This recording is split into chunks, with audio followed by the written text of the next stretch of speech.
Hello, welcome and नमस्ते everyone. कैसे हो आप सब लोग। फाइनेंशियल इंस्ट्रूमेंट के आज के हमारे इस सेशन में मैं आप सब लोगों को बहुत बहुत स्वागत करता हूं।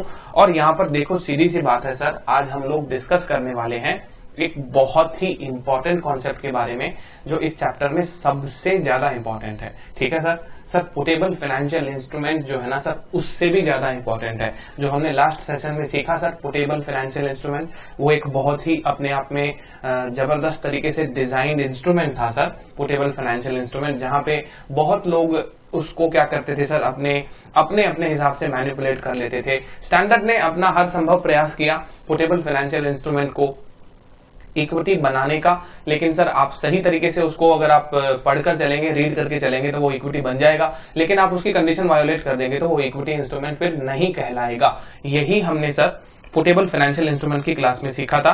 और आज की सर क्लास में हम लोग सीखने वाले हैं sir contracts involving entities own equity instrument. किसके बारे में सीखेंगे? Contracts involving entities own equity instrument, यानी ऐसे कॉन्ट्रैक्ट सर जहां कंपनी के खुद के इक्विटी इंस्ट्रूमेंट्स जो हैं उस कॉन्ट्रैक्ट में इन्वॉल्व होते हैं।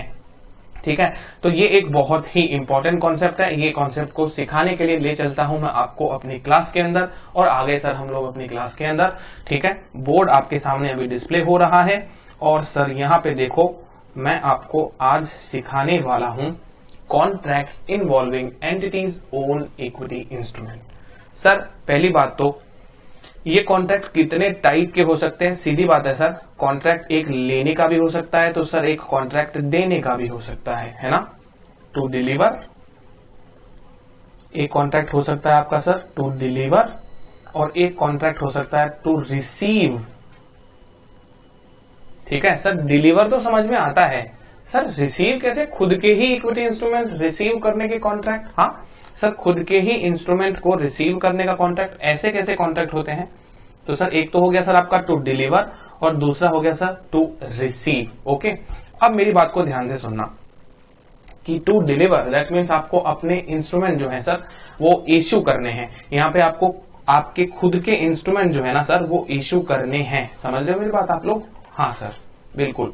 तो देखो सर, यहां पर जब आपको अपने खुद के इक्विटी इंस्ट्रूमेंट इश्यू करने होंगे ना सर, तो हमको बहुत इंपॉर्टेंट टॉपिक्स पढ़ने हैं इस पर्टिकुलर एरिया के अंदर, जहां मैं आपको बता देता हूं सर। सबसे पहला टॉपिक होगा सर हमारा एफ स्क्वायर टेस्ट।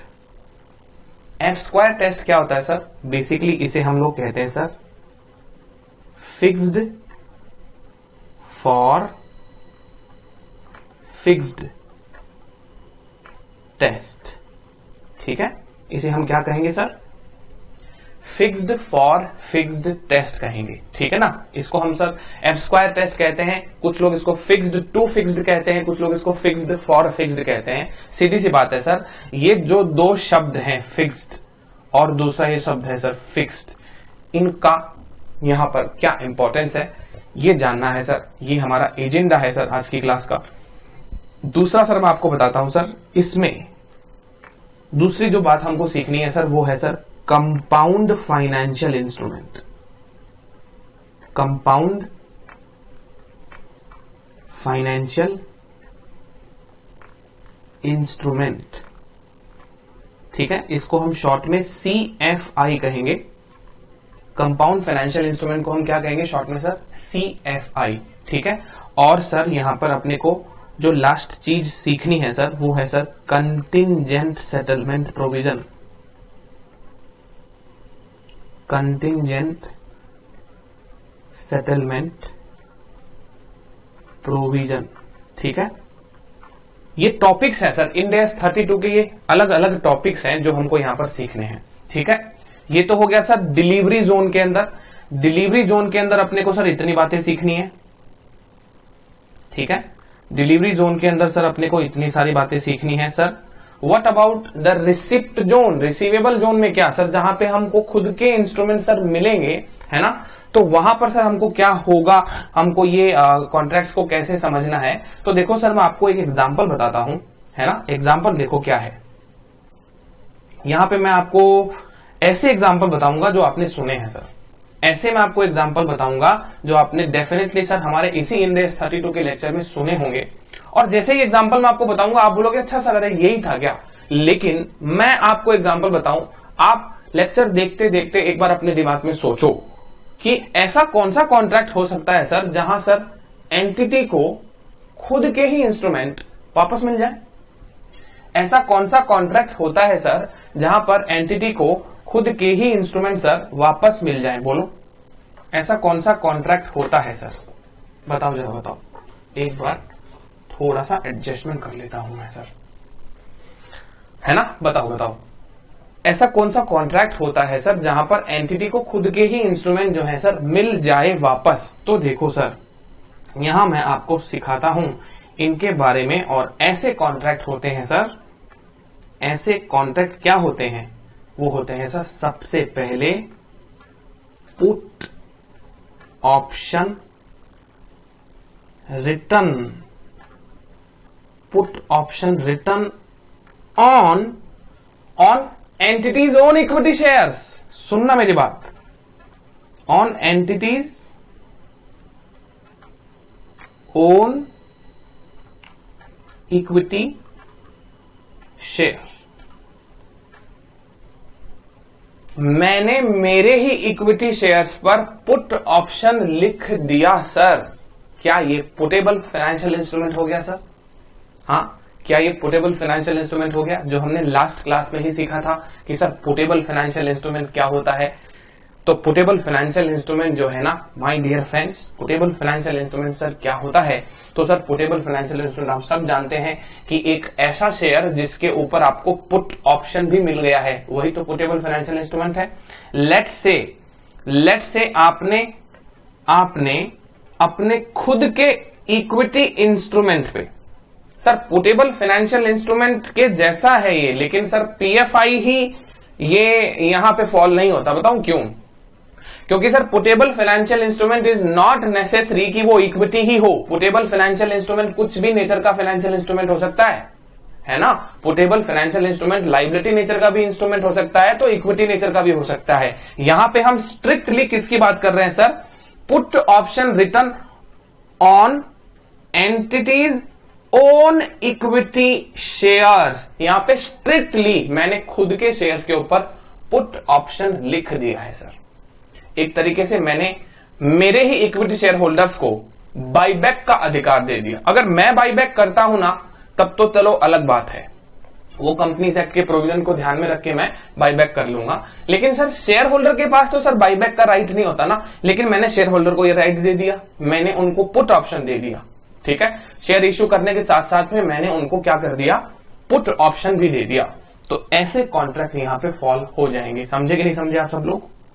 दूसरा अपना traditional buyback of equity shares, buyback of equity shares. समझ रहे हो? अगर बाईबैक ऑफ इक्विटी शेयर्स का कोई कॉन्ट्रैक्ट है तो जहां पर मुझे क्या करना होगा सर, मुझे मेरे ही इक्विटी इंस्ट्रूमेंट मिलेंगे ना। बाईबैक में मेरे को क्या होता है सर, मुझे खुद को मेरे ही इक्विटी इंस्ट्रूमेंट मिलते हैं। और मैं आपको तीसरी चीज बताऊं सर, थर्ड जो चीज होती है बहुत इंपॉर्टेंट है, जिसका नाम है ट्रेजरी शेयर्स। ये होता है सर ट्रेजरी शेयर्स, और ट्रेजरी शेयर्स जो है ना sir basically this is not applicable for India. तो ये हमारी सर रूपरेखा हो गई है, हमारा स्ट्रक्चर हो गया है। ये स्ट्रक्चर में हमें बहुत सारी चीजें पढ़नी है सर, कि contracts involving entities own equity instrument, जहां पे हमको सर 3 चीजें तो सर डिलीवरी में पढ़नी है और 3 चीजें रिसिप्ट साइड में पढ़नी है, ठीक है ना। तो अब यहां पर देखो ये सारी चीजें हम लोग 1 बाय 1 करके पढ़ेंगे। मैं स्टार्ट करता हूं सर यहीं से, सर ट्रेजरी शेयर से मैं स्टार्ट करता हूं सर, क्योंकि इंडिया में एप्लीकेबल नहीं है तो जल्दी से इसको अपन लोग समाप्त कर सकते हैं। ट्रेजरी शेयर का नाम आपने डेफिनेटली सुना तो होगा कि जब कंपनी ना अपने खुद के ही इक्विटी शेयर्स परचेज कर अपनी बैलेंस शीट में इन्वेस्टमेंट में डाल देता है। Let's say sir treasury shares क्या होता है मैं बताता हूं आपको। Sir what is treasury shares? तो ट्रेजरी शेयर्स का मतलब ये है कि कुछ ज्यूरिसडिक्शन में ये अलाउड है सर, दिस इज अलाउड, हम लोग ऐसा कर सकते हैं कि मेरे ही कंपनी के जो शेयर्स हैं, मैंने मेरे कंपनी के जो शेयर्स हैं ना सर वो परचेज कर लिए मार्केट से, मैंने मेरे कंपनी के जो शेयर्स हैं सर वो मैंने परचेज कर लिए।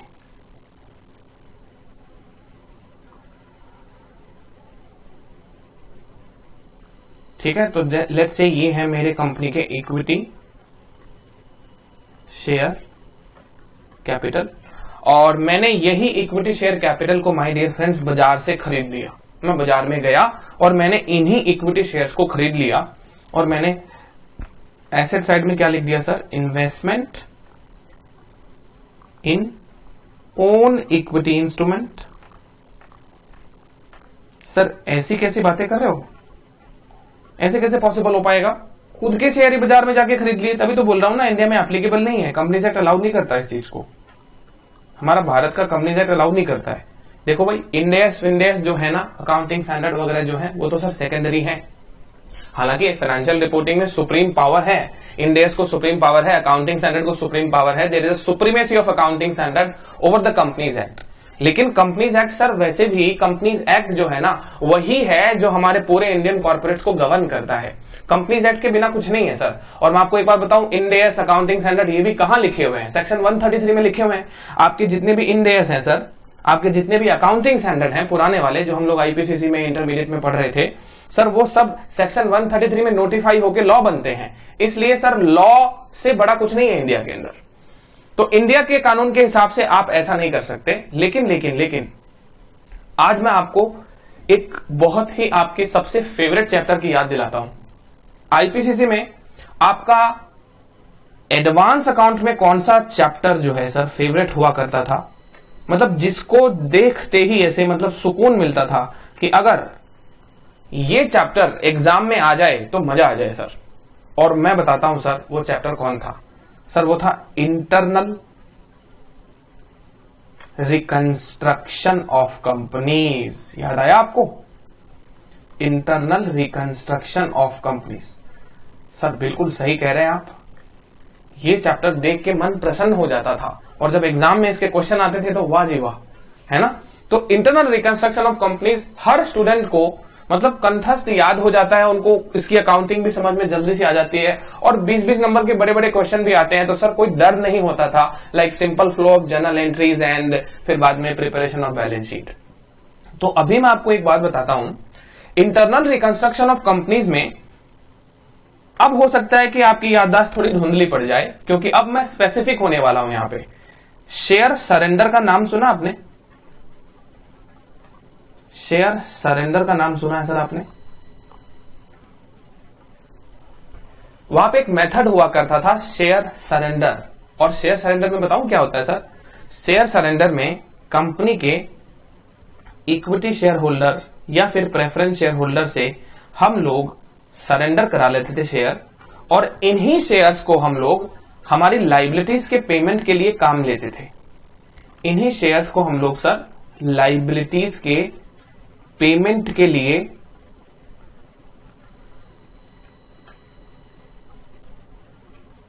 यूज कर लेते थे, यूटिलाइज कर लेते थे, है ना। ऐसा होता था सर शेयर सरेंडर के मेथड में।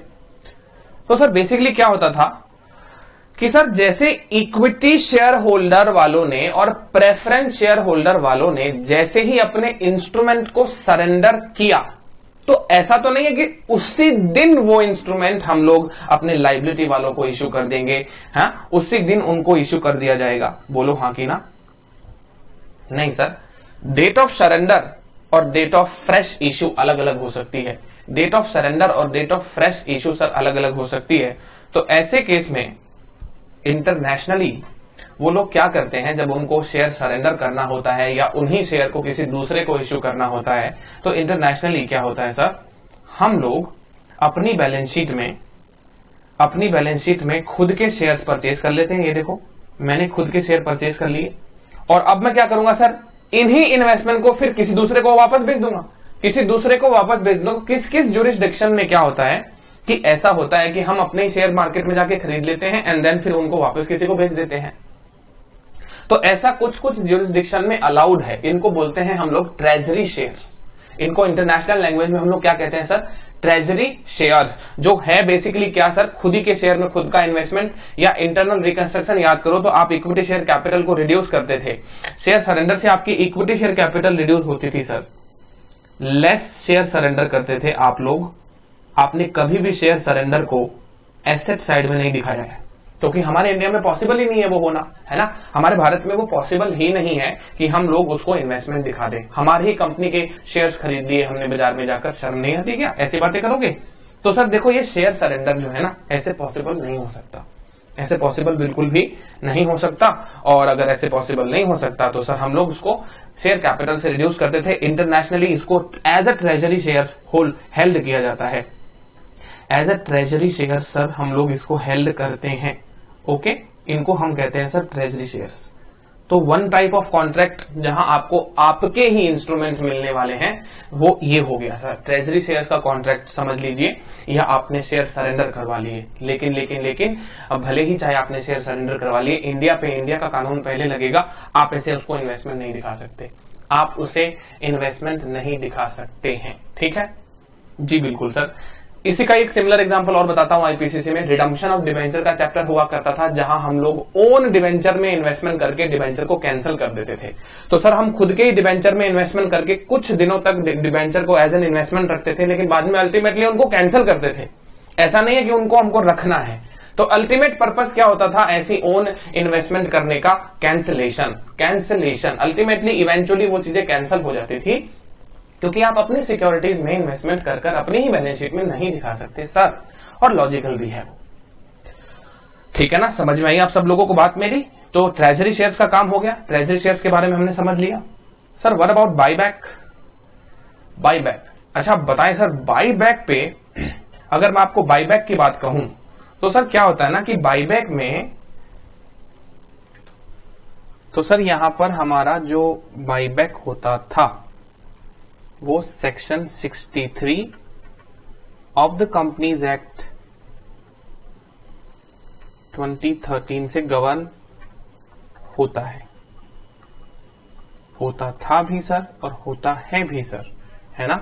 Section 63 of the companies act 2013। So basically ये सेक्शन 63 आपको बाईबैक के प्रोविजन के बारे में बता रहा था कि कंपनी का बाईबैक का प्रोविजन क्या है। तो मैं आपको यहां पर सेक्शन 63 के प्रोविजन नहीं बताऊंगा, मैं सिर्फ आपको इतना कह रहा हूं कि हमारा जो भारत का कंपनीज एक्ट जो है उसमें अपने कुछ उसके नियम कायदे हैं, कानून है, ठीक है ना। तो ये जो सर नियम कायदे और कानून जो है सर भारत के कंपनीज एक्ट 2013 में जो है सर, जो बाईबैक के प्रोविजन दे रखे हैं, क्या वो इंटरनेशनली भी, क्या सर वो इंटरनेशनली भी एप्लीकेबल होते हैं? दैट मीन्स जैसे यूएस में यूएस गैप लगते हैं sir, United states of America में सर यूएस गैप फॉलो होते हैं, बाकी और ग्लोबली अगर देखा जाए तो ग्लोबली मोर देन 70% से ज्यादा कंट्रीज जो है सर, 70% से ज्यादा कंट्रीज सर आईएफआरएस लगाती है। तो इनकी जो स्टैंडर्ड सेटर बॉडी है, जैसे आईएफआरएस की स्टैंडर्ड सेटर बॉडी है sir international accounting standard board, तो जब वो लोग कोई भी स्टैंडर्ड बनाते होंगे, तो क्या वो लोग स्टैंडर्ड बनाते समय इंडिया की कंपनीज एक्ट को ध्यान में रखते होंगे? क्या वो लोग जब स्टैंडर्ड बनाते हैं तो क्या वो इंडिया के कंपनीज एक्ट को ध्यान में रखेंगे? क्या वो चाइना के कंपनीज एक्ट को ध्यान में रखेंगे? क्या वो पाकिस्तान के कंपनीज एक्ट को ध्यान में रखेंगे? क्या वो और सारी कंट्रीज स्पेसिफिक कंपनीज एक्ट को ध्यान में रखेंगे? बिल्कुल नहीं। ग्लोबल स्टैंडर्ड का मतलब और क्या होता है कि वो ग्लोबली एक्सेप्टेड है ना। ये किसी कंट्री की नेशनल बाउंड्रीज से क्या है ना, ये लोग लिमिटेड नहीं हो सकते, इसीलिए तो इनको ग्लोबल स्टैंडर्ड कहा जाता है। तो जब ये ग्लोबल स्टैंडर्ड है ना सर, तो यहां पर सीधी बात है, जो सर हमारे इंडिया में जो कंपनीज एक्ट में प्रोविजन है, वो प्रोविजन जरूरी नहीं सर यूएस के यूएस गैप में हो और सर आईएएसबी के आईएफआरएस में हो। ऐसा कोई प्रोविजन नहीं है। तो मैं आपको बताता हूं कि हमारे इंडिया के अंदर बाई बैक का सारा अकाउंटिंग जो है सर, ये सेक्शन 63 संभालता है। बाईबैक की सारी अकाउंटिंग सेक्शन 63 संभालता है। अगर आपको याद हो तो आपको ये पता होगा सर कि जब भी कंपनी बाई बैक करती है तो as per companies act 2013 it has to create a mandatory CRR, जिसे हम कहते हैं sir capital redemption reserve. It has to create a mandatory CRR, जिसे हम कहते हैं सर कैपिटल रिडम्पशन रिजर्व। और कैपिटल रिडम्पशन रिजर्व कितना क्रिएट करना होता है हमको? तो उसका आंसर है face value of equity shares to be bought back,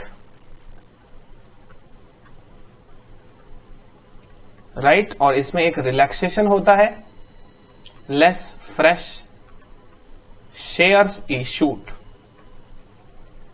इसमें एक रिलैक्सेशन होता है सर फ्रेश शेयर इशूड करने का। मतलब अगर आपने इक्विटी शेयर को बाईबैक किया है और आपने मान लीजिए इक्विटी के ही फ्रेश शेयर इश्यू करके उसकी प्रोसीड को यूटिलाइज करते हुए बाईबैक किया है, तो इतना हमें सर रिलैक्सेशन मिल जाता है, इतना हमको रिलैक्सेशन मिल जाता है। लेकिन हमको एटलीस्ट फिर इतने अमाउंट का तो सर CRR क्रिएट करना होता था। अब आप लोगों को एडवांस अकाउंटिंग की याद आ रही होगी, इसलिए मैं बोलता हूं ना कि हमारे अकाउंटेंसी के हर एक टॉपिक, पता नहीं कौन सा टॉपिक कहां काम आ जाए सर, इसलिए हर टॉपिक को हमको अच्छे से पढ़ना चाहिए। इसलिए मैंने आपको ये याद दिला दिया, मैंने आपको बता दिया सर ऐसा कोई प्रोविजन हुआ करता था हमारे एडवांस अकाउंटिंग के बाईबैक के चैप्टर में। हमको कैपिटल रिडम्पशन रिजर्व क्रिएट करना होता था, किसके बराबर sir? Face value equivalent of equity shares bought back. लेकिन ये रिक्वायरमेंट रिलैक्स्ड थी टू द ट्यून ऑफ अगर आपने फ्रेश शेयर इश्यू कर दिए। अगर आपने क्या शेयर इश्यू कर दिए सर? फ्रेश शेयर इश्यू कर दिए हैं, तो आपको इतना CRR to be required, CRR is required, this much of CRR sir required है। इतना CRR तो सर हमको बनाना ही पड़ेगा। लेकिन this is basically creation of a capital redemption reserve, creation of a capital redemption reserve which is govern by the companies act 2013। अब since हम लोग sir international accounting standard 32 पढ़ रहे हैं अभी, अब आप इसको चाहे इंड AS 32 कह दीजिए, ठीक है। सिंस हम लोग IAS 32 पढ़ रहे हैं या इंड AS 32 बात एक ही है ना। मैंने आपको बताया था ना कि जब तक कार्व इन कार्व आउट जब तक कुछ नहीं आ जाता है तब तक क्या है, ये एक ही चीज है। तो सर IAS 32 बोलो या इंड AS 32 बोलो, ये इंटरनेशनल स्टैंडर्ड तो सर बाईबैक के बारे में ये सब बातें बिल्कुल नहीं करता होगा ना, because the section 63 is only India specific. Section 63 क्या है सर? इंडिया स्पेसिफिक है। तो मैं आपको बताता हूं कि हमारे पूरे इंड AS में, इंडिया के इंड AS में या इंटरनेशनली IFRS या प्रीवियस जो IAS है, कहीं पे भी there is no accounting of, there is no prescribed accounting for equity। आपको पता है इक्विटी के लिए आज तक कोई भी प्रेस्क्राइब्ड अकाउंटिंग नहीं बनाई गई है। इक्विटी के लिए कोई प्रेस्क्राइब्ड अकाउंटिंग जो है सर नहीं बनाई गई है ना। इक्विटी के लिए जो अकाउंटिंग करनी है ना, उसका कोई भी अकाउंटिंग स्टैंडर्ड जिक्र ही नहीं करता है। अब इस चीज को मैं आपको इसी स्टैंडर्ड में आगे जाके फिर से पिकअप करूंगा। अभी के लिए आप समझो कि किसी स्टैंडर्ड में इक्विटी अकाउंटिंग नहीं दी गई है। फॉर एग्जाम्पल सर, बाईबैक की अकाउंटिंग क्या होगी? बाईबैक की अकाउंटिंग क्या होगी? तो सर बाईबैक तो सर इक्विटी ही है ना, तो आप हमें बाईबैक की अकाउंटिंग सिखा रहे हो, इसका मतलब बाईबैक की अगर मैं आपको अकाउंटिंग सिखा रहा हूं, इसका मतलब कहीं ना कहीं स्टैंडर्ड में तो होगा ना ये। हाँ, ये स्टैंडर्ड में है, लेकिन स्टैंडर्ड में बाईबैक की अकाउंटिंग है। और आपको पता है सर, आपको पता है सर, क्या पता है कि जैसे ही मेरी बात को बहुत ध्यान से सुनना, अब आप सब लोग फाइनेंशियल लायबिलिटी, फाइनेंशियल एसेट और इक्विटी तीनों की बेसिक डेफिनेशन के बारे में सीख गए हो। डेरिवेटिव इंस्ट्रूमेंट्स के बारे में हम लोग सीखेंगे, ठीक है ना। लेकिन आप सब लोग मुझे एक बात का आंसर देना कि बाईबैक जब होता है ना तो कंपनी को एक बाईबैक का ऑफर करना होता है सर। जब भी कंपनी का बाईबैक होता है ना तो कंपनी को बेसिकली क्या करना होता है, एक ऑफर करना होता है। अरे भाई ठीक है, एक कंपनी को क्या करना होता है सर, ऑफर करना होता है। लेट्स से कि कंपनी ने ऑफर किया इधर, यहां पे कंपनी ने बाई बैक ऑफर अनाउंस किया, जहां पे कंपनी कहती है 100 रुपीज पर शेयर का आपका एक इक्विटी शेयर है, 100 रुपीज पर शेयर का आपका एक इक्विटी शेयर है, हम इसे 150 में बाईबैक करने का ऑफर दे रहे हैं। अदरवाइज शेयर होल्डर देगा थोड़ी। मार्केट में मान लो 100 रुपए का शेयर चल रहा है तो कोई भी शेयर होल्डर अपने शेयर को कंपनी को बॉट बैक क्यों करवाएगा? तो कंपनी कुछ एक्स्ट्रा ऑफर देगी ना, दैट मीन्स कि make me an offer and I can't refuse, इस टाइप की कोई डीलिंग होगी तब मजा आएगा सर। तो 150 रुपीज का ऑफर मिला, 150 रुपीज का सर बाई बैक ऑफर मिला हमको। तो ऐसी कंडीशन में शेयर होल्डर भी क्या होगा सर, इस स्कीम के ऊपर अट्रैक्ट होगा। मैंने जैसे ही बाई बैक ऑफर दिया और ये ऑफर जो है सर ये कुछ दिनों तक क्या होता है, ओपन रहता है और फिर बाद में क्या होता है सर, क्लोज हो जाता है। इस दिन आपका बाई बैक ऑफर क्लोज हो गया, इस दिन आपका buyback offer sir close हो गया। So as soon as you have offered an amount for equity bought back scheme, equity buyback scheme, तब से यानी इस पॉइंट के बाद से, जैसे ही आपने ऑफर दिया सर, जैसे ही आपने ऑफर दिया इस दिन के बाद से आपके फाइनेंशियल इंस्ट्रूमेंट जो हैं उनकी कैरेक्टरिस्टिक्स और इस दिन के पहले आपके जो फाइनेंशियल इंस्ट्रूमेंट थे, that is your equity instruments, उनकी कैरेक्टरिस्टिक्स, क्या आपको लगता है कि इस दिन के बाद में, ऑफर देने के बाद में सर और ऑफर देने के पहले बात तो सर इक्विटी इंस्ट्रूमेंट की हो रही है।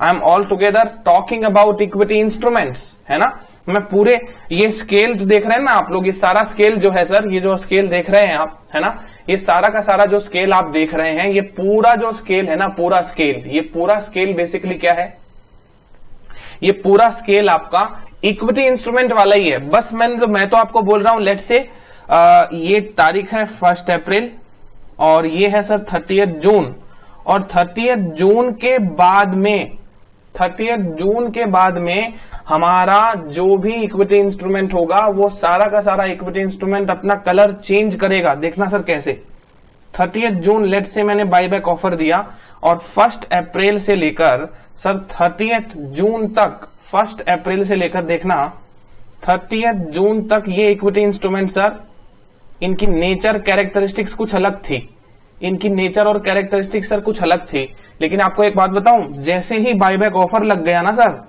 जैसे ही बाईबैक ऑफर लग गया तो देखो आपको बताता हूं सर, इनकी नेचर और कैरेक्टरिस्टिक्स, इन्हीं इक्विटी कैरेक्टरिस्टिक्स की, इक्विटी इंस्ट्रूमेंट की कैरेक्टरिस्टिक जो है सर वो बदल गई है। कैसे बदल गई है देखिए, बाईबैक में आपने अपने इक्विटी इंस्ट्रूमेंट को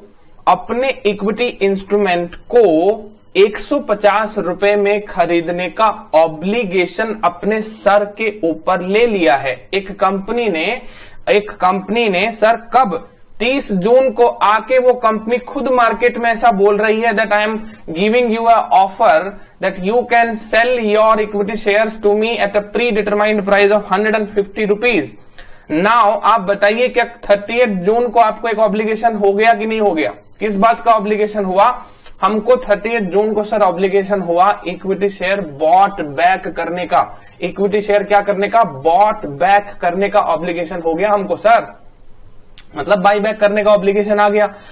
तो ये स्टैंडर्ड कहता है सर हम इक्विटी की अकाउंटिंग नहीं बताते, हम इक्विटी की अकाउंटिंग नहीं सिखाते हैं। इक्विटी का तो सर सीधी बात है, जो आया वो आप सिर्फ प्रोसीड के अंदर डाल के उसको इक्विटी रेज कर दीजिए। There is no specific accounting, there is no prescribed accounting for equity. Equity जो शेयर इश्यू करते हैं आप, सिंपल एंट्री होती है उनकी, bank debit to equity instrument, that means equity share capital, और वो आपकी बैलेंस शीट में इक्विटी शेयर कैपिटल जाके खड़ी हो जाएगी। स्टैंडर्ड अगेन वही बात बोल रहा है, बाईबैक की अकाउंटिंग इक्विटी अकाउंटिंग नहीं है। सुनिएगा जरा, 1 तारीख से लेकर 30 जून तक, 1 अप्रैल टू इमीडिएटली 30 जून को बाई बैक का ऑफर देने के पहले, that means let's say 29 of June तक ये आपके इक्विटी इंस्ट्रूमेंट ही रहे, ये आपके इक्विटी इंस्ट्रूमेंट ही रहे। लेकिन सर फ्रॉम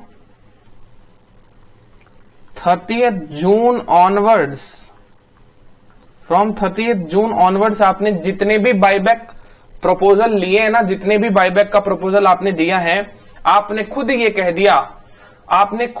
कह दिया कि सर हमारे जो शेयर्स हैं वो बायबैक हो जाएंगे। इसका मतलब जब आप ऑफर दे रहे हो, इतने शेयर्स को बायबैक करवाने का ऑफर दे रहे हो, तो आपके सर के ऊपर एक ऑब्लिगेशन आ गया कि you have to purchase your own shares at a fixed predetermined price, at a fixed predetermined price.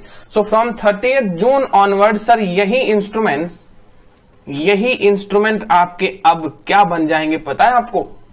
यही इक्विटी इंस्ट्रूमेंट 30 जून के बाद में अपना कलर चेंज कर लेंगे और सर ये बन जाएंगे फाइनेंशियल लायबिलिटी।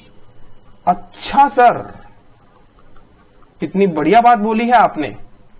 जी बिल्कुल, जो चीज आपकी पहले इक्विटी थी ना सर, वो आज अब क्या बन गई है? वो फाइनेंशियल लायबिलिटी बन गई है। Now you have taken contractual obligation on your self. Contractual obligation, because buyback का ऑफर दिया है तो कोई फोन पे तो ऑफर किया नहीं होगा ना। बायबैक का ऑफर कोई लीगली ऑफर होगा, लीगल ऑफर ही होगा ना कंपनी की तरफ से। तो कॉन्ट्रैक्चुअल ऑब्लिगेशन तो है टू डिलीवर क्या sir? To deliver cash. Contractual obligation to deliver cash, और बदले में आपको क्या मिल रहा है सर? आपको खुद के ओन इक्विटी इंस्ट्रूमेंट मिल रहे हैं। इसलिए तो हमारे क्लास का जो हेडिंग है सर वो क्या है? देखो, contracts involving entities own equity instrument. ठीक है, अब ऐसे यहां इस लाइन पे अपन जब बात करते हैं, जब अपन लोग ये वाली लाइन देखते हैं ना सर, अब ये सारी जो लाइन आप देख रहे हो यहां पर, ये सारी की सारी जो भी लाइन है ये अपने दिमाग में नहीं जाती है। लेकिन सर जब बायबैक की बात करते हैं तो सारी की सारी जो बात है सर समझ में आ जाती है। बिकॉज क्यों? बायबैक से हम लोग परिचित हैं, और ऐसी जो टेक्निकल भाषा है, इंड एस 32 है, डेरिवेटिव फाइनेंशियल इंस्ट्रूमेंट है सर, डेफिनेशन के अलग अलग पार्ट हैं, फाइनेंशियल एसेट, फाइनेंशियल लायबिलिटी और इक्विटी के, वो नहीं समझ में आता है जल्दी से। इसलिए इन चीजों को देखो, मैं आपको कैसे सिंपल चीजों के साथ में कोरिलेट करके दूंगा। ठीक है, बहुत इंपॉर्टेंट डिस्कशन है आज का सेशन हमारा, बहुत ही इंपॉर्टेंट है, तो बहुत ध्यान से सुनिएगा आप लोग। जो चीज पहले आपकी इक्विटी इंस्ट्रूमेंट थी, बायबैक ऑफर देने के बाद में वो क्या हो गई sir? Financial liability. End S 32 बताऊं क्या कहता है? ये सिंपल सी बात कहता है, जिस दिन आपके ऊपर ऑब्लिगेशन आ गया जिसे आप डिनाई नहीं कर पाओगे कैश देने के लिए या फिर अपना इक्विटी इंस्ट्रूमेंट देने के लिए, राइट, आपका कोई ना कोई रिसोर्स जा रहा है उसके लिए, तो जब आप अगर डिनाई नहीं कर पाएंगे तो उस दिन से वो चीज आपकी इक्विटी इंस्ट्रूमेंट नहीं रही। तो आपको क्या करना है? इफेक्टिव बायबैक ऑफर जो है आपका, वो date of effective buyback offer, इस दिन बेसिकली आपको क्या करना है सर? आपके इक्विटी को डेबिट करना है। 100 रुपए का इक्विटी है सर, 100 का इक्विटी है, कितने में खरीदेंगे आप? Financial liability for buyback 150, extra कितना लगा?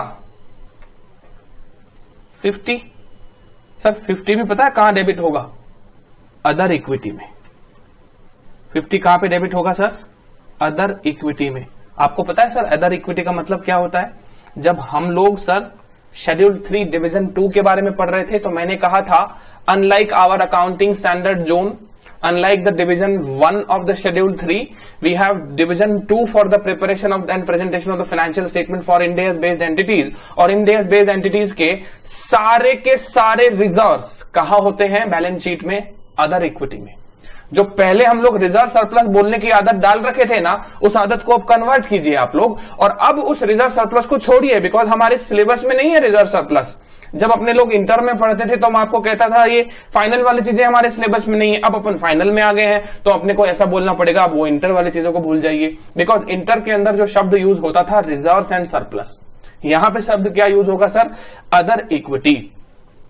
तो 100 की आपकी इक्विटी है, 50 रुपए एक्स्ट्रा देना है, तो 50 कहां से देना है सर, प्रीमियम ऑन बाईबैक कहते थे ना आप इसको, इसे आप क्या कहते थे, प्रीमियम ऑन बाईबैक। इंडेस क्या बोलेगा, this is a negative equity movement, है ना। वी आर नॉट कंसर्न कि वो प्रीमियम ऑन बाईबैक आप कहां से राइट ऑफ कर रहे हैं, we are concern only with the place where the reserves are sitting, where the retained earnings are sitting. So other equity में बताइए आपके सारे के सारे कंपनी के रिजर्व्स है कि नहीं है, बिल्कुल है सर, बिल्कुल है। तो सर अदर इक्विटी डेबिट हो जाएगी, 50 रुपए से आपकी अदर इक्विटी डेबिट हो जाएगी। इसका मतलब कंपनी की सारी नेट इक्विटी जो है सर कितनी कम हो गई, 150 रुपए से कम हो गई, 150 रुपए से कम हो गई। फाइनेंशियल लायबिलिटी फॉर बाईबैक आ गया, फाइनेंशियल लायबिलिटी फॉर बाईबैक आ गया। और आपको मैं एक बात बता देता हूं, अगर बाईबैक ऑफर देने के बाद में जब तक बाईबैक हो नहीं जाता, वैसे इसमें थोड़ा सा बहुत ही इनसिग्निफिकेंट टाइम होता है, तो यहां पे टाइम वैल्यू ऑफ मनी को इग्नोर करते हैं। अदरवाइज यहां पे sir time value of money भी आ जाएगा, अदरवाइज यहां पे sir time value of money भी आ जाएगा। लेट से 150 रुपए का आज मैंने ऑफर दिया और 150 के बाद में आपका बहुत दिन चला गया, लेकिन आपको पता है कंपनीज एक्ट के अंदर आपने बाईबैक का ऑफर दे दिया और बाईबैक एक्सेप्ट होने के बाद में वो जल्दी से जल्दी क्या होता है सर, वो एग्जीक्यूट हो जाता है। इसलिए सर हम यहाँ पे टाइम वैल्यू ऑफ मनी को इग्नोर कर रहे हैं। और मैं सीधा क्या कह रहा हूं सर, जो चीज आपकी लायबिलिटी है उसके ऊपर इंटरेस्ट बुक होता है, लेकिन हम लोग यहाँ पर टाइम वैल्यू ऑफ मनी को इग्नोर कर रहे हैं। और मैं यहाँ पे सीधा लिख रहा हूं sir, financial liability for buyback, जिस दिन बाईबैक कंप्लीट हो जाएगा मैं 150 रुपए पे कर दूंगा और टू बैंक। ये लीजिए सर, मैंने 150 रुपए का पेमेंट कर दिया। ये है सर सिंपल सी अकाउंटिंग, ये सर सिंपल सी अकाउंटिंग है। अब आप बोलोगे सर सीआरआर बनाओ, तो इंडेस बोलेगा सीआरआर बनाने की एंट्री आप अपने अपने लॉ के हिसाब से बनाओ भाई, बिकॉज सीआरआर बनाने की एंट्री क्या होती है पता है आपको, other equity debit to other equity credit. ये लीजिए सर, इससे सीआरआर बन जाएगा। इसलिए वो लोग सीआरआर वगैरह बनाने की ना एंट्री बताते ही नहीं है अपने लोगों को, कैपिटल रिडम्पशन रिजर्व की बनाने की कोई एंट्री नहीं बताते। वो बोले कि तुम सब लोग अपना अपना करो भाई, है ना, जो तुम्हारे लॉज रेगुलेशन है उसके हिसाब से तुम अपने इक्विटी कंपोनेंट्स को कम करो और वही इक्विटी कंपोनेंट्स को बढ़ाओ। बेसिकली सीआरआर कैसे बनता है sir, sir general reserve, PNL, इन सबको हम लोग डेबिट करते थे और टू सीआरआर बनाते थे। तो इफेक्टिवली सीआरआर भी अदर इक्विटी है, जनरल रिजर्व और पीएनएल भी अदर इक्विटी है। So this is a equity to equity movement. ये इक्विटी का इक्विटी में ही तो मूवमेंट है ना सर, इसलिए ऐसी अकाउंटिंग हमारा इंडेस जो है ना हमको बताता ही नहीं है। वो तो कहता है सर जिस दिन आपकी बाईबैक की लायबिलिटी आ जाएगी उस दिन आपकी वो इक्विटी रहेगी नहीं, और वो आपके इक्विटी इंस्ट्रूमेंट्स क्या हो जाएंगे सर, वो आपके इक्विटी इंस्ट्रूमेंट्स फाइनेंशियल लायबिलिटी में बदल जाएंगे। So this was the small accounting treatment for buyback in the new accounting world all together. I hope ये बात आपको सबको समझ में आ गई होगी, ठीक है ना।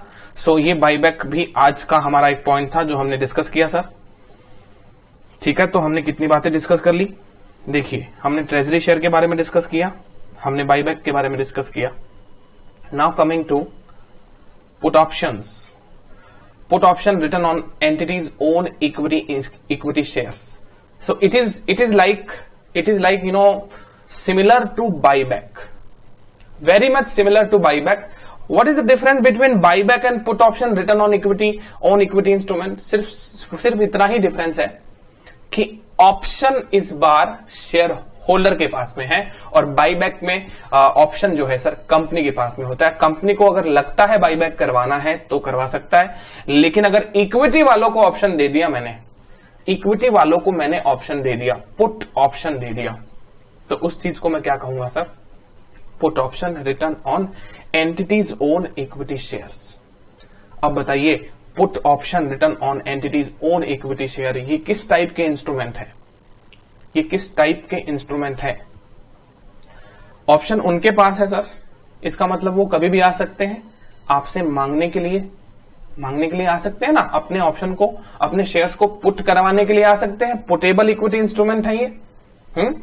तो सर सीधी बात है, देखिए पुटेबल इक्विटी इंस्ट्रूमेंट में अब आपके पीएफआई वाले तो रूल लग ही जाएंगे।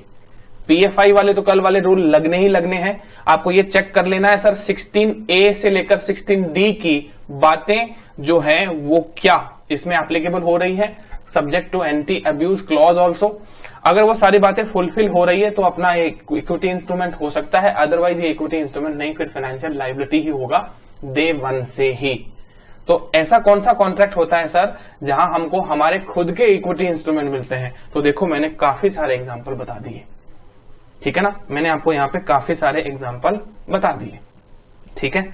आते हैं सर अब हम लोग इस पर्टिकुलर जोन के अंदर जहां ये फिक्स्ड टू फिक्स्ड टेस्ट जो है इसके बारे में भी बात करेंगे हम लोग, लेकिन सर उसके पहले आज हम लोग बात करेंगे इस जोन के अंदर कंपाउंड फाइनेंशियल इंस्ट्रूमेंट के ऊपर। किसके ऊपर बात करेंगे सर? कंपाउंड फाइनेंशियल इंस्ट्रूमेंट के ऊपर। और सर ये कंपाउंड फाइनेंशियल इंस्ट्रूमेंट जो है ये क्या होता है, ठीक है, ये कंपाउंड फाइनेंशियल इंस्ट्रूमेंट जो है वो क्या होता है?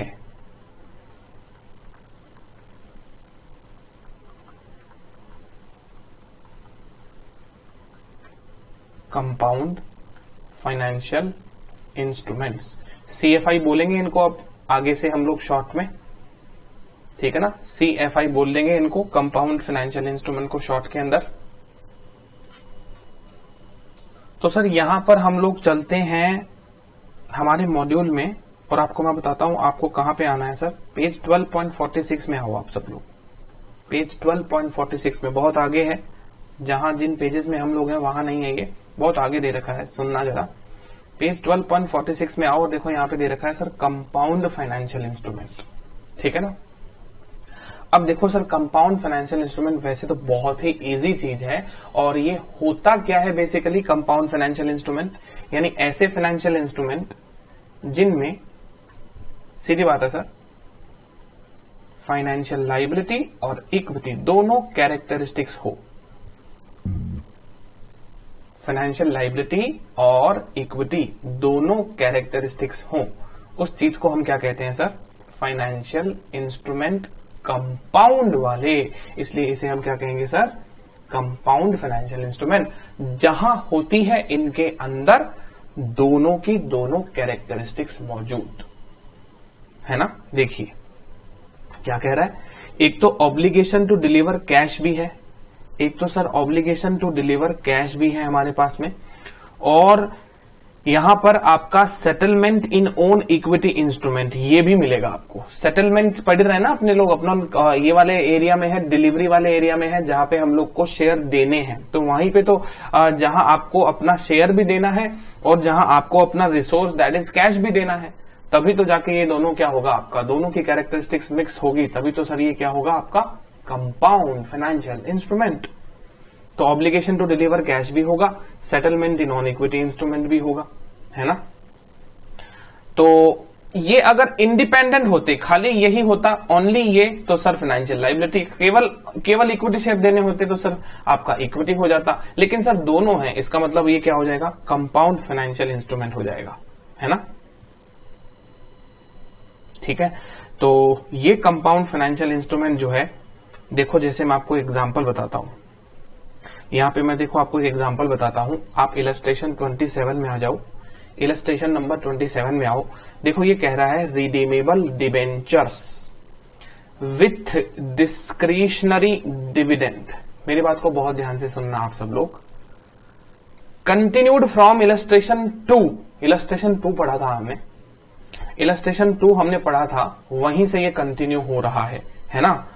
तो पहले इसको पढ़ लेते हैं। देखो इसी पेज में ये क्या कह रहा है sir, x company limited issuer जो है उसने डिबेंचर इश्यू किए, किसको इश्यू किए? वाई कंपनी लिमिटेड को, ताकि आपके अब कॉन्सेप्ट के साथ में आपको एग्जांपल भी मिल जाएगा, ताकि दिक्कत नहीं हो सर। Okay, those debentures are redeemable at the end of the 10 years from the date of issue, और इंटरेस्ट 15% लगेगा। इंटरेस्ट कितना लगेगा sir? 15% per annum is payable at the discretion of the issuer. Contract क्या हुआ है डिबेंचर वालों के साथ में कि उन्हें इंटरेस्ट नहीं बल्कि डिविडेंड दिया जाएगा। क्या बात कर रहे हो सर, ऐसे भी इंस्ट्रूमेंट होते हैं? जी बिल्कुल होते हैं, सीधी बात है सर। कॉन्ट्रैक्ट करिए आप और वो डिबेंचर वाले दोनों यदि सहमत हैं तो सर क्या नहीं हो सकता फिर, है ना। इनलीगल तो कुछ है नहीं है, दोनों जने कॉन्ट्रैक्ट कर रहे हैं, दोनों जने पढ़े लिखे हैं, दोनों जने कॉन्ट्रैक्ट साइन कर रहे हैं सर, तो पढ़ना तो आता होगा ना कॉन्ट्रैक्ट को। तो जब कॉन्ट्रैक्ट पढ़ना आता है तो सर अग्री हुए हैं टर्म्स एंड कंडीशंस के ऊपर, और टर्म्स एंड कंडीशंस के ऊपर अग्री हुए हैं सर, तो फिर कोई दिक्कत नहीं है, बिल्कुल ऐसा हो सकता है। The rate of interest is commensurate with the credit risk profile of the issuer. अब इशूअर की जो क्रेडिट रिस्क प्रोफाइल होगी उसके बेसिस के ऊपर आपका रेट ऑफ इंटरेस्ट जो है वो चलेगा। Examine the nature of the financial instrument. अब आप मुझे बताओ, इसमें आपको मैं एक बात कहूं, आपका डिबेंचर है सर, तो डिबेंचर का जो प्रिंसिपल अमाउंट है, डिबेंचर का जो प्रिंसिपल कंपोनेंट है, ये तो आपको वापस लौटाना है, लेकिन आप इसको इंटरेस्ट नहीं दे रहे हैं, आप इसको क्या दे रहे हैं, डिविडेंड। क्योंकि जो चीज कंपल्सरी नहीं है उसे मैं इंटरेस्ट कैसे कह दूं, और डिविडेंड जब आपका मन होगा तब देंगे, डिस्क्रिशनरी है ये, दिस इज डिस्क्रिशनरी। और ये जो प्रिंसिपल अमाउंट है ना, ये आपको पे करना है, ये आपका ऑब्लिगेशन है।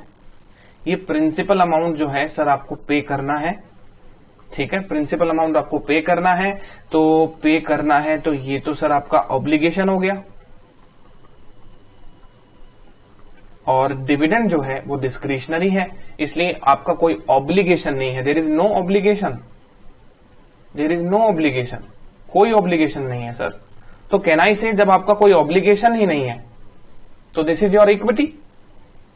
इसका डिविडेंड पार्ट क्या है सर, इक्विटी। आप इसे डिविडेंड कह दीजिए, इंटरेस्ट कह दीजिए, सब्सटेंस में ये क्या रहेगा सर, इक्विटी मूवमेंट है। आप अपनी इक्विटी रिड्यूस करेंगे, जब भी आप इनको पेमेंट करेंगे ना तो आप इसको प्रॉफिट लॉस में डेबिट नहीं करेंगे, बल्कि क्या करेंगे, अप्रोप्रिएशंस में डेबिट करेंगे, है ना, अदर इक्विटी में डेबिट करेंगे, बिकॉज ये डिस्क्रिशनरी पेमेंट है। ये क्या है सर, डिस्क्रिशनरी पेमेंट है। और डिस्क्रिशनरी पेमेंट के अंदर हम लोग कभी भी ना अपने प्रॉफिट लॉस में उसको डेबिट नहीं करते। मैं आपको ऐसे बहुत सारे एग्जांपल और बहुत सारे क्वेश्चंस कराऊंगा जहां पे आप लोगों को इस पर्टिकुलर कॉन्सेप्ट पे बहुत अच्छी अंडरस्टैंडिंग बन जाएगी। लेकिन फॉर अ टाइम बीइंग आपको पता चला कंपाउंड के बारे में, यानी एक ही इंस्ट्रूमेंट में दोनों गुण है सर। डिविडेंड मतलब मन किया तो देंगे, नहीं तो नहीं देंगे, क्योंकि ऑब्लिगेशन तो नहीं है। तो इसका मतलब दोनों गुण का समावेश है, दोनों गुण इसमें है। दैट मीन सर ये क्या है सर ये CFI है, कंपाउंड फाइनेंशियल इंस्ट्रूमेंट है। इसमें इक्विटी भी है सर और इसमें लाइबिलिटी भी है। अब आप ये से मत पूछना कि सर इक्विटी और लाइबिलिटी को कैसे स्प्लिट करेंगे, बिकॉज स्प्लिटिंग के लिए तो हम नेक्स्ट स्टैंडर्ड में जाए तब स्प्लिटिंग करेंगे। इस पर्टिकुलर चैप्टर में तो बस इतना समझो कौन कौन क्या क्या है। इस पर्टिकुलर में हमको इनको इंस्ट्रूमेंट को पहचानना है। स्प्लिटिंग वाला भी काम कर लेंगे, स्प्लिटिंग वाला भी सर हम क्या करेंगे सर, काम कर लेंगे। तो देखो इसके आंसर को पढ़ना आप लोग। फर्स्ट कंपोनेंट जो है वो contractual obligation to deliver cash है। अदर कंपोनेंट जो डिस्क्रिशनरी इंटरेस्ट है वो इक्विटी है सर। डिस्क्रिशनरी इंटरेस्ट फिर इंटरेस्ट नहीं होता, वो ब्याज नहीं है, फिर वो क्या है, डिविडेंड है। जब कंपनी का मन होगा तो देगा, ठीक है। एक एग्जांपल और बताऊं यहां पे आपको, मैं एक एग्जांपल और बताता हूं। चलो देखो एक एग्जांपल और यहां पे मैं आपको बताता हूं, और वो है सर रिडीमेबल प्रेफरेंस शेयर। मैंने आपको पहली क्लास में भी ये एग्जांपल बताया था, redeemable preference shares. Sir redeemable preference shares में क्या होता है, एक कंपोनेंट प्रेफरेंस का principal amount, that is preference share capital, जो आपको रीपे करनी है। और भारत का जो कंपनीज एक्ट 2013 कहता है कि आप इररिडीमेबल प्रेफरेंस शेयर जारी नहीं कर सकते हो, आपको रिडम्पशन करना ही पड़ेगा प्रेफरेंस शेयर्स का। इक्विटी के जैसे नहीं होते, प्रेफरेंस शेयर का आपको रिडम्पशन करना ही पड़ेगा। मैक्सिमम पीरियड 20 ईयर्स है और इंफ्रास्ट्रक्चर कंपनी की लॉन्गर पीरियड है। लेकिन एट द एंड आप ये समझिए, कंपनीज एक्ट 2013 की बात करें तो रिडम्पशन तो होने ही वाला है ना। हमको सर कंपनीज एक्ट के प्रोविजन में नहीं जाना कि किस प्रेफरेंस का रिडम्पशन कब करते हैं। इतना ध्यान रखो, हम लोगों ने आज तक इतनी बातें जरूर पढ़ी है कंपनीज एक्ट में कि भारत देश में इररिडीमेबल प्रेफरेंस शेयर्स इश्यू किए ही नहीं जा सकते। इसका मतलब इंडिया के अंदर प्रेफरेंस शेयर्स हमेशा ही क्या है, प्रेफरेंस शेयर कैपिटल हमेशा क्या है सर बताइए, ऑब्लिगेशन टू डिलीवर कैश है कि नहीं है। प्रेफरेंस शेयर कैपिटल का जो प्रिंसिपल अमाउंट होगा उसमें आपका ऑब्लिगेशन टू डिलीवर कैश होगा कि नहीं होगा, ऑब्लिगेशन टू डिलीवर कैश होगा कि नहीं होगा, जी बिल्कुल होगा। तो सर ये प्रिंसिपल पोर्शन हमेशा फाइनेंशियल लायबिलिटी है सर। समझ में आया आपको? कुछ धीरे धीरे बातें क्लियर होती जा रही है कि नहीं हो रही है? धीरे धीरे बातें क्लियर हो रही होगी ना आप लोगों को कि सर यहाँ पे ऑब्लिगेशन टू डिलीवर कैश है, दैट मीन्स ये फाइनेंशियल लायबिलिटी हो गया। अच्छा, आगे बढ़ते हैं sir. What about the dividend? Dividend की क्या बात होगी सर? डिविडेंड की यहाँ पे क्या बातें होगी? तो मैं आपको बता देता हूं सर। डिविडेंड की बात अगर अपन करें यहां पर, तो सर डिविडेंड जो है, प्रेफरेंस के जो डिविडेंड होते हैं ना, ये डिपेंड करते हैं contracts made by the contract, या ऐसे बोल दो, सीधी बात है, एज पर कॉन्ट्रैक्ट। डिविडेंड को हम लोग sir as per contract classify करेंगे। Sir as per contract means क्या? एक होता है सर डिविडेंड, प्रेफरेंस का डिविडेंड मस्ट कंपल्सरी, देंगे ही देंगे। हमने इनको वादा किया है कि आपका डिविडेंड हम आपको देंगे ही देंगे, यानी किसी भी कंडीशन में आपका लैप्स नहीं हो सकता। यानी आपको क्यूमुलेटिव भी बना रहे हैं, और दूसरी बात, आपको आपका डिविडेंड मिलेगा, कभी भी किसी भी कंडीशन में आपका डिविडेंड लैप्स नहीं होने देंगे हम लोग। तो डिविडेंड देना कंपलसरी कह दिया है कंपनी ने, प्रेफरेंस को डिविडेंड कंपलसरी देंगे। तो डिविडेंड जो हो गया सर वो क्या हो गया? डिविडेंड जो है वो हो गया मस्ट और कंपलसरी। और दूसरा सर, दूसरा ऑप्शन क्या हो सकता है? सर वही बात जैसा हम लोग आज तक प्रेफरेंस के बारे में पढ़ते आए हैं कि सर डिस्क्रिशनरी ही है। सर डिस्क्रिशनरी ही है डिविडेंड देना, लेकिन डिविडेंड देना लेकिन डिस्क्रिशनरी तो है। तो क्या ये प्रेफरेंस वाले, मैं डिविडेंड ना दूं तो ऐसी कॉन्ट्रैक्चुअल टर्म्स एंड कंडीशंस पे डिविडेंड मांग सकते हैं क्या मुझसे, अगर वो डिविडेंड देना डिस्क्रिशनरी हो तो? प्रेफरेंस वाले डिविडेंड मांग नहीं सकते कभी भी। इतना लिखा हुआ है कंपनीज एक्ट में कि इक्विटी को डिविडेंड देने से पहले प्रेफरेंस को देना पड़ेगा। इसका मतलब डिस्क्रिशनरी डिविडेंड में कंपनी का कोई ऑब्लिगेशन नहीं है डिविडेंड को, डिविडेंड लायबिलिटीज को डिस्चार्ज करने का, क्योंकि डिविडेंड लायबिलिटी ही नहीं है कंपनी के सर के ऊपर। कंपनी का मन होगा तो देगा, कंपनी का मन होगा तो नहीं देगा। सो अगर ये डिस्क्रिशनरी है तो सर डिविडेंड इक्विटी है, फिर इक्विटी कंपोनेंट है डिविडेंड सर, एक इक्विटी कंपोनेंट है। लेकिन अगर ये मस्ट और कंपलसरी है तो डिविडेंड भी सर फाइनेंशियल लायबिलिटी है। सर क्या बात कर रहे हो? बिल्कुल सही बात कर रहा हूं। अगर ये मस्ट है ना, मस्ट, तो सर फिर बाद में ये समझ लो कि डिविडेंड भी आपका फाइनेंशियल लायबिलिटी है। और जो चीज सर लायबिलिटी होती है ना सर, वो अप्रोप्रिएशन में नहीं दिखाई जाती। और आपको पता है फिर हम लोग प्रेफरेंस डिविडेंड को क्या कहेंगे? आपको पता है हम लोग फिर प्रेफरेंस डिविडेंड को क्या कहेंगे? इस प्रेफरेंस डिविडेंड को आप प्रेफरेंस डिविडेंड बोलो, लेकिन इसको हम लोग statement of profit and loss के अंदर फाइनेंस कॉस्ट का दर्जा देंगे, ब्याज कहा जाएगा। समझ रहे हो ना? देखो, उधर जो चीज ब्याज थी, इधर जो चीज इंटरेस्ट थी, इसे आपने डिविडेंड कह दिया सर। सर ये चैप्टर क्या है? मतलब इंटरेस्ट थी, उसे आपने डिविडेंड कह दिया। यहां सर ये डिविडेंड है, यहां ये डिविडेंड है, यहां ये डिविडेंड है, तो आप इस डिविडेंड को कह रहे हैं सर ये तो इंटरेस्ट है। जी हां सर, क्योंकि सब्सटेंस ओवर फॉर्म यही है। आपने तो सर चीजें मैनिपुलेट कर रही है, तो आप जितनी अकाउंटिंग्स को मैनिपुलेट कर रहे हैं उतना ही complex international financial reporting standard बनेंगे। Because IFRS are not the accounting standards just itself. ये एक ऐसी चीज है जो आपके अकाउंटिंग विंडो ड्रेसिंग को बाहर निकालने वाली है, आपके अकाउंटिंग मैनिपुलेशंस को बाहर निकालने वाली है ना। आपके सारे के सारे जो आपके जो सपने हैं, आपके मंसूबे हैं ना, उन सबको फेल कर देंगे IFRS। आप कुछ कर नहीं पाओगे, बच ही नहीं पाओगे, है ना। बहुत रेयर चांसेस में आप लोग फिर बुक एंट्री के अंदर बुक बिल्डिंग कर पाएंगे। तो मतलब कई लोगों को बहुत से पहले से आदत पड़ी हुई है सर कि वो लोग बुक्स को बहुत अच्छी तरीके से मैनिपुलेट कर देते हैं। बड़ी बड़ी कंपनीज में भी ऐसा होता है। लेकिन मैं आपको बता दूं सर कि ये जो नए सेट ऑफ अकाउंटिंग स्टैंडर्ड्स आने से जो आप देख पा रहे हैं ऑल टुगेदर प्रिंसिपल्स चेंज हुए। These are not the rules, these are the principle based standard. Rule based standard नहीं है ये स्टैंडर्ड्स कौन है सर? ये प्रिंसिपल बेस्ड स्टैंडर्ड है। यहां रूल नहीं है किसी भी चीज का। रूल तो क्या है सर? सीधी बात है, substance over form is the rule, follow this rule. ठीक है ना, रूल एक ही है सर। अब इस रूल के ऊपर पता नहीं कितनी सारी चीजें बनेगी। तो standards are so much of beautifully design, so much of well versed with the structured paragraphs की कोई भी एंटिटी इनका दुरुपयोग नहीं कर सकता, अकाउंटिंग टूल्स का दुरुपयोग नहीं कर सकता, पकड़ा जाएगा कहीं ना कहीं स्टैंडर्ड के क्लॉज में पकड़ा जाएगा। तो ऐसे इंस्ट्रूमेंट को हम क्या कहते हैं सर?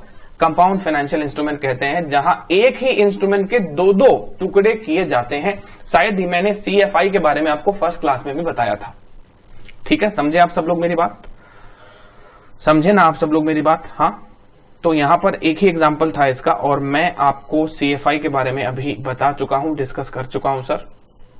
ठीक है, अब मैं आपको बताता हूं सर एक बात और वो ये है कि सर कंपाउंड फाइनेंशियल इंस्ट्रूमेंट का डिस्कशन हो गया। अब सर हमारा रह गया है फिक्स्ड टू फिक्स्ड टेस्ट और contingent settlement provision.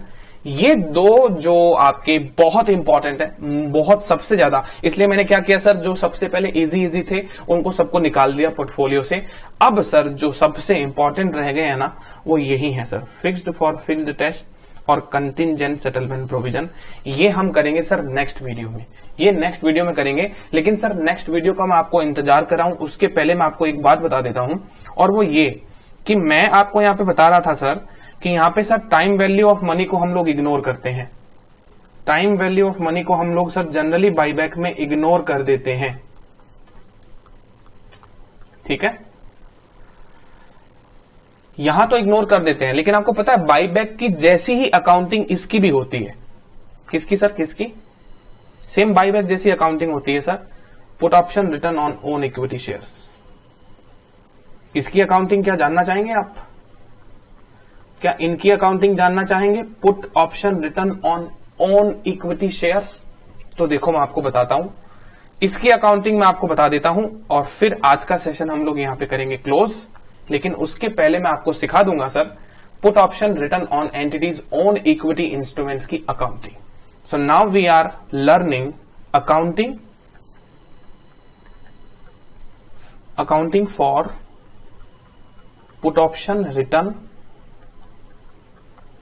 On entities own equity instrument, entities own equity instruments.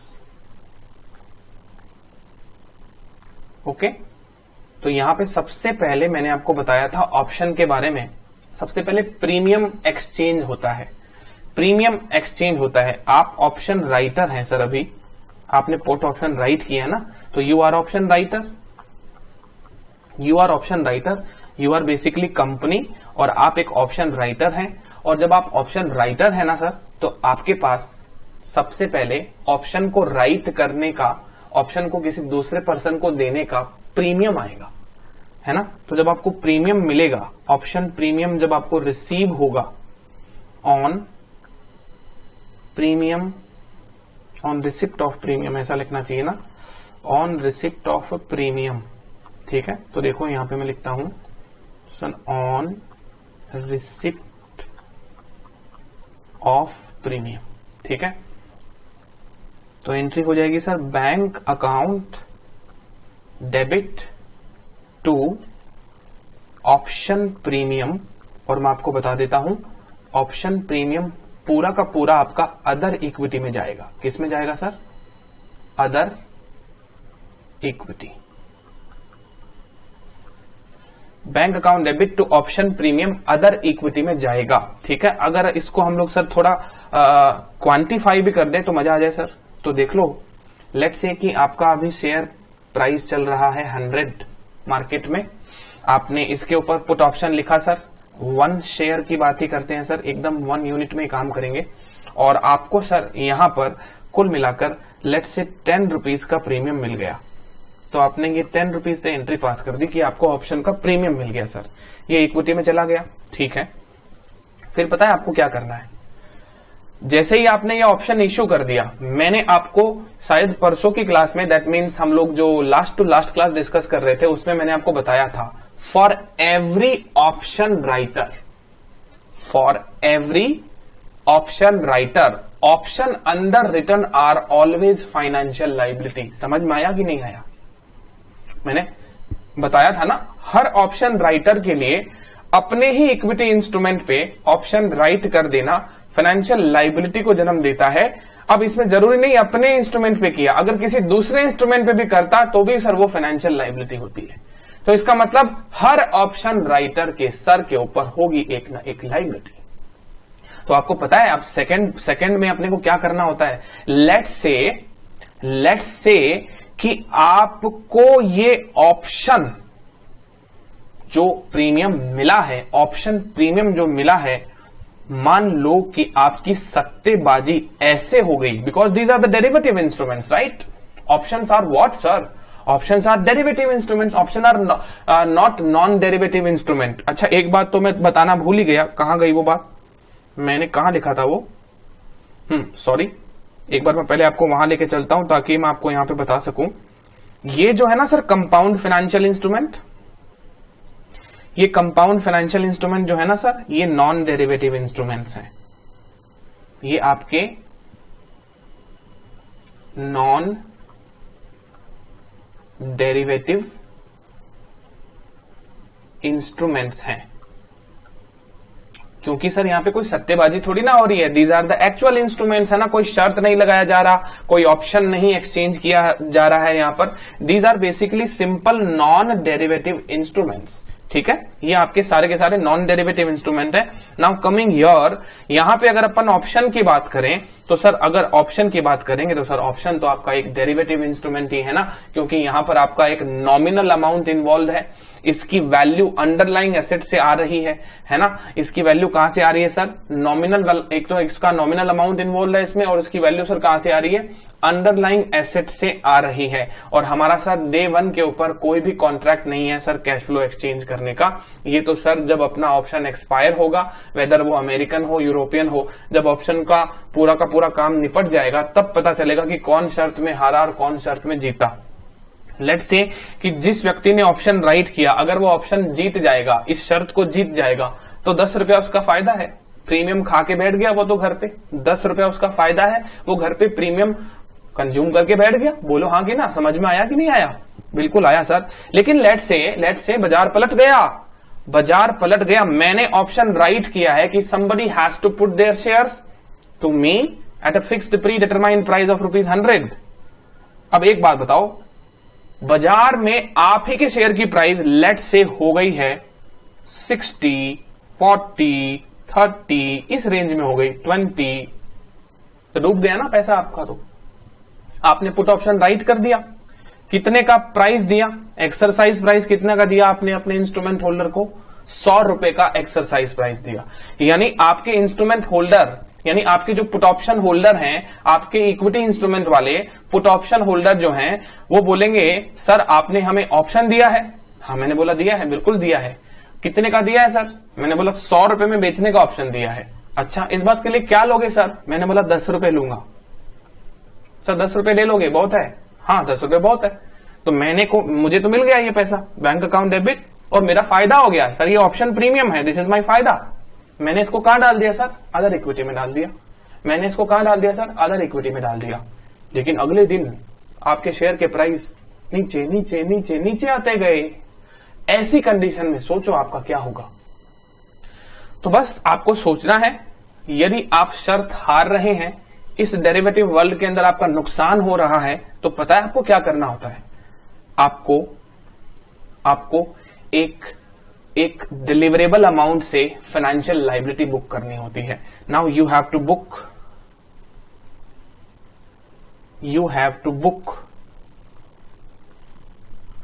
Financial liability at present value of amount payable. Present value of amount payable, ठीक है। ये चीज मैं आपको इसलिए सिखा रहा हूं ताकि मैं इसको बाईबैक के साथ कोरिलेट कर सकूं। बाकी इस चैप्टर में मेरे को अकाउंटिंग सिखानी ही नहीं है। अकाउंटिंग मुझे आपको नेक्स्ट स्टैंडर्ड में बतानी है। उसमें सिर्फ अकाउंटिंग ही अकाउंटिंग है, दुनिया भर की अकाउंटिंग है उसमें सर, है ना। तो देखो आपको क्या करना है, आपको बुक करना है sir financial liability at present value of amount payable. यानी इस ऑप्शन में आपको कितना रुपया देना पड़ सकता है, इस ऑप्शन में आपको कितना रुपया देना पड़ सकता है, ठीक है, वो पहले तो आप असेस करो। यानी आपको अपना टाइम स्केल डिसाइड करना है। सबसे पहले तो आपको आपका टाइम स्केल डिसाइड करना है कि टी के किस पॉइंट पर आपको पैसा देना है। T equals to N point पे आपको जो भी पैसा देना है, राइट, उसे आपको आज that is T equals to 0 पे लेके आना है सर। इसको आपको क्या करना है सर, टी इक्वल्स टू 0 पे लेके आना है। यानी ये अमाउंट जो आपका एक्स अमाउंट पेबल है, ये आपका जो सर यहाँ पे एक्स अमाउंट पेबल है ना सर, लेट्स से 100 रुपीज ही है सर, 100 रुपीज ही है। मान लेते हैं सर हमको 100 का 100 पूरा रुपया देना पड़ेगा, क्योंकि वो तो आ जाएगा, वो तो आ जाएगा और अपना इंस्ट्रूमेंट हमें दे जाएगा। हमको तो हमारे इंस्ट्रूमेंट वापस मिल रहे हैं, contracts involving own equity instrument, जहां मुझे मेरा ही इक्विटी इंस्ट्रूमेंट मिल रहा है और मुझे कितना रुपया देना पड़ेगा, लेट से 100 रुपीज देना पड़ेगा सर। और पता है इसकी प्रेजेंट वैल्यू निकालू मैं, मान लो ये ऑप्शन जो है सर वो 3-4 महीना लंबा है, तो अगर मैं इसकी टाइम वैल्यू की बात करूं सर, तो मुझे क्या करना होगा सर, इसकी प्रेजेंट वैल्यू निकालनी पड़ेगी। और सर ये प्रेजेंट वैल्यू कैसे निकलती है, ये प्रेजेंट वैल्यू क्या आप लोगों ने पहले कभी निकाली नहीं है क्या सर? कैसी बातें करते हो। एफएम पढ़ते थे फाइनेंशियल मैनेजमेंट, उसमें हम लोग बहुत सारी प्रेजेंट वैल्यू निकालते थे, है ना। तो सर देख लो 100 रुपीज का एक रेट ऑफ इंटरेस्ट अगर मैं आपको बता दूं for effectively these 3, 4, 5 month what ever the duration is, तो आप डेफिनेटली 100 को क्या करेंगे सर, उस इफेक्टिव परसेंटेज से डिवाइड करके उसकी प्रेजेंट वैल्यू निकाल लेंगे, राइट। तो आप समझिए आरओआई इस क्वेश्चन में नहीं पता है हमको, मैं आपको सीधा इसका पीवी बता देता हूं। लेट से इसका पीवी आ रहा है 84 rupees approximately, without any calculation, दिमाग मत लगाना कितनी ब्याज की दर है, सिर्फ पीवी निकालनी है। पीवी मैंने निकाल ली है, प्रेजेंट वैल्यू मैंने निकाल ली है। आपको पता है ये स्टैंडर्ड क्या कहता है, आपको ये लाइबिलिटी बुक करनी पड़ेगी, आपको ये लाइबिलिटी बुक करनी पड़ेगी एट प्रेजेंट वैल्यू। समझ गए आप लोग कैसे बुक करेंगे? वैसे ही जैसे हमने बाईबैक पे की थी सर, बाईबैक पे हमने हमारी इक्विटी को, बाईबैक पे हमने हमारी इक्विटी को डेबिट करके सर फाइनेंशियल लाइबिलिटी में कन्वर्ट कर दिया था। Financial liability for put option under return on companies own equity instrument. तो फाइनेंशियल लाइबिलिटी में कन्वर्ट करेंगे सर, कितने पे करेंगे, 84 पे करेंगे सर, 84 पे इसको प्रेजेंट वैल्यू पे बुक किया जाता है। मेरी बात समझ रहे हो कि नहीं समझ रहे आप सब लोग? हाँ, मेरी बातें समझ में आ रही है कि नहीं आ रही है? हाँ सर, लग तो ऐसे ही रहा है, कुछ ठीक ठाक ही लग रहा है सर। और बताओ आगे मालूम पड़ेगा, ठीक है। तो सो this is 84 is what sir, 84 is like the amount payable in future is now discounted, the amount payable in future is now discounted at to the present value, right। लेकिन सर ये तो एंट्री आपने t equals to 0 पे कर ली, t equals to 0 पे कर ली। जो time lapse होगा सर, समय बीतेगा ना, 1 दिन बीता, 2 दिन बीता, 1 महीना, 2 महीना, जितना भी समय है हमारे कॉन्ट्रैक्ट का, वो टाइम लैप्स होने के बाद में t equals to n point of time पे आपको पता है सर कि आपको फाइनेंशियल लाइबिलिटी का पेमेंट करना पड़ेगा। और लेट्स से कि यही हुआ, मान लेते हैं कि सर यही हुआ, 100 का पेमेंट करना पड़ा आपको, 100 का पेमेंट करना पड़ा आपको। लेकिन आपको पता है सर आपकी लाइबिलिटी के अंदर तो बैलेंस 84 का ही है, आपने 100 कैसे दिया? और सर 100 और 84 का जो डिफरेंस है दैट इज 16 रुपए। ये 16 रुपए क्या है सर, पता है आपको ये 16 रुपए क्या है? आप सोच पा रहे हो क्या? ये देखो एंट्रीज के फ्लो को समझो, एंट्रीज के फ्लो को समझो आप सब लोग, और एक बार खुद सोचने की कोशिश करो सर, ये 84 और 100 का डिफरेंस क्या है सर? देखिए, सिंस आपने 0 पॉइंट ऑफ टाइम पे अपनी लाइबिलिटी बुक कर ली है, पता है लाइबिलिटी को अगर आप अपने बुक्स में रखेंगे तो आपको इंटरेस्ट देना पड़ेगा ना। स्टैंडर्ड यही कहता है, स्टैंडर्ड क्या कहता है पता है? बोलता है फाइनेंस कॉस्ट बुक करो। क्या बुक करो सर? फाइनेंस कॉस्ट बुक करो, जिसे हम लोग इंटरेस्ट कहते हैं ना, जिसे हम लोग क्या कहते हैं सर? इंटरेस्ट कहते हैं। To financial liability, in time lapse में जितना भी ब्याज बनता है सर, यानी कहने का मतलब जिसको हमने प्रेजेंट वैल्यू से डिस्काउंट किया था, अब इंटरेस्ट कंपोनेंट से उसको वापस कंपाउंड करके 100 बना देंगे। समझ रहे हो ना? यही है बस जलवे।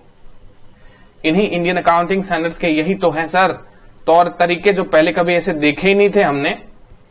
हमने ऐसे चीजें सर पहले कभी नहीं देखी थी, इसीलिए तो अब देख रहे हैं ना, इसीलिए तो अब देख रहे हैं सर, ऐसी ऐसी अकाउंटिंग होती है, समझ रहे हो ना। सो प्रेजेंट वैल्यू, इसको पीवी पे बुक करना, over the period interest book करना, over the period finance cost book करना सर, और सर फाइनेंशियल लाइबिलिटी को लास्ट में क्या करना, सेटल करना। ये सेम के सेम स्टेप जो है ना सर बाईबैक में भी होते हैं, बस बाईबैक में मैंने टाइम वैल्यू ऑफ मनी को इग्नोर कर दिया। अगर मुझे इग्नोर नहीं करना है तो मैं क्या करूंगा पता है, मैं यहां पर बाईबैक में, यहां पर मैं सर बाईबैक में टाइम वैल्यू को इग्नोर ना करते हुए मैं यहां पर सर बाईबैक की लाइबिलिटी को भी पीवी पे बुक करूंगा, फिर इंटरेस्ट बुक करूंगा और पे कर दूंगा। सेम ही है, दोनों सेट ऑफ जर्नल एंट्रीज जो है सर सेम है। और आज की ये जो क्लास की मेरी जितनी भी स्लाइड्स है, एनोटेशन वाली स्लाइड्स, ये आपको इसी लेक्चर के साथ में गूगल ड्राइव के ऊपर अपलोड होती हुई मिल जाएगी, ठीक है। तो आपको कोई भी चीज रेफर करनी हो तो आप मेरी ये स्लाइड्स के साथ रेफर कर सकते हैं। बाकी स्टडी मटेरियल से बड़ा कुछ नहीं है, study material is our god, समझ गए। चलिए, तो आज का डिस्कशन मैंने आपका कर दिया है ओवर। नेक्स्ट क्लास में हम लोग सर मिलेंगे, जहां हम लोग डिस्कस करेंगे सर किसके बारे में, जहां हम लोग डिस्कस करेंगे हमारे इन दो मेजर कंपोनेंट्स के बारे में, फिक्स्ड फॉर फिक्स्ड टेस्ट और कंटिंजेंट सेटलमेंट प्रोविजन, जिसमें मैं आपको बता देता हूं सबसे ज्यादा अच्छा इंपॉर्टेंट ये है sir fixed for fixed test. समझ गए ना आप सब लोग, है ना। तो मिलेंगे सर हम लोग नेक्स्ट लेक्चर में, तब तक के लिए लेता हूं आप सब लोगों से अलविदा। Thank you so much.